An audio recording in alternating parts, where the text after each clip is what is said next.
जय श्री राम। प्रयागराज महाकुंभ 2025 से शुरू हुई एक कहानी जो अब खत्म हो रही है या अब खत्म होने को है। इस एक साल में मैंने बहुत सारे विरोध का सामना किया है। प्रयागराज से शुरू हुआ था वो विरोध, लगा कि अब ठीक होगा, महाकुंभ के बाद ठीक होगा। लेकिन मैंने जो कुछ भी करने की कोशिश की धर्म के रास्ते पे चलते हुए, मैं क्या कर रही थी? मैं कोई गलत काम नहीं कर रही थी, मैं चोरी चकारी नहीं कर रही थी, मैं लूटपाट नहीं कर रही थी, मैं बलात्कार नहीं कर रही थी। लेकिन मैं जो भी धर्म के रास्ते पे आगे बढ़ने के लिए कर रही थी उसे बार बार रोका गया, मेरा मनोबल बार बार तोड़ा गया। जिनको लगता है कि महाकुंभ से अभी तक मैंने धर्म को धंधा बना के करोड़ों रुपए छाप लिए, मैं आज बहुत उधारी में हूं।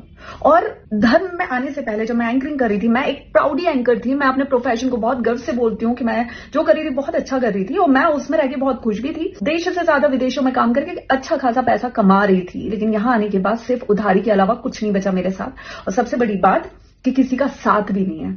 आज मैं ये सब आपको क्यों बोल रही हूँ? क्योंकि मैंने लगातार इस एक साल में जो कुछ भी करने का प्रयास किया है उसे रोका गया है, उसे तोड़ा गया है, उसमें विरोध उत्पन्न किए गए। और यही सेम चीज इस बार माघ मेला में भी मेरे साथ हुई है, जिसकी वजह से मैं बहुत ज्यादा हताश हुई हूँ।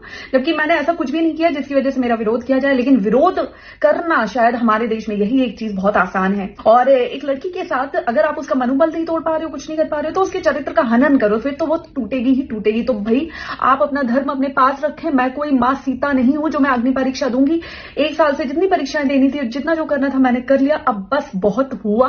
अब इस मौनी अमावस्या पे माघ मेले में मैं अपना स्नान करूंगी और उस स्नान के साथ जो धर्म पे चलने का संकल्प मैंने लिया था, उस संकल्प को मैं पूर्णतः विराम दूंगी और वापस अपना पुराना काम करूंगी, जिसमें ना ही कोई विरोध था, ना ही कोई चरित्र हनन जैसा काम था और ना ही उधारी थी। मुझसे अब कोई भी युवा, कोई भी भाई बहन ये बोलेंगे ना कि हमें धर्म से जुड़ना है, हमें धर्म के रास्ते पे चलना है, तो मैं यही बोलूंगी कि सबसे बड़ा धर्म है अपनी फैमिली से जुड़ के रहो, अपने परिवार में रहो, अपने घर के मंदिर में पूजा करो। इसके अलावा किसी को मत मानो। मेरा इस धर्म से जाना सिर्फ जाना नहीं होगा, एक विद्रोही मानसिकता लेकर जाना होगा। जय श्री राम।